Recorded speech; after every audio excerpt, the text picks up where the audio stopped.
Yo, isang magpagpalang hapon po sa ating lahat, mga kalingap, mga kababayan.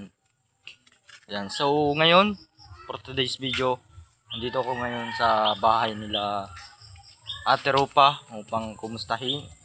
At di ko po na, ilang araw na rin po kundi nakapag-vlogs sa aking official YouTube channel.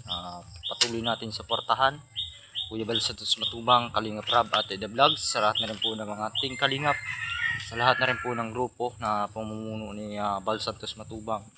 Salamat po sa inyong patuloy niyong pagsuporta sa pabahay ni Kuya Samas, sa pabahay ni Kuya Bal Santos Matubang. Yan po, update po na pabahay ni Kuya Bal Santos Matubang. I-update ko po ito.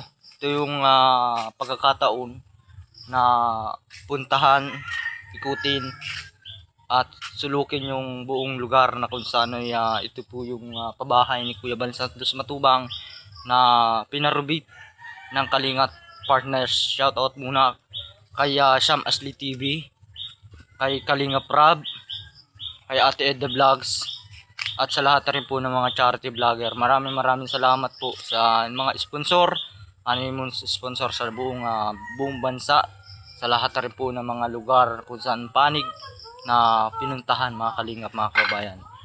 Maraming salamat sa patuloy niyong pagsuporta sa aking YouTube channel. Please po, suportahan po natin si Francisco. Pag hindi pa po kayo nakapag-subscribe, subscribe na rin po Vincent Calyada, sa lahat na rin po ng mga charity vlogger, kay Vincent Calyada at kay Kalingap Ido, sa lahat na rin po ng mga Kalingap Partners.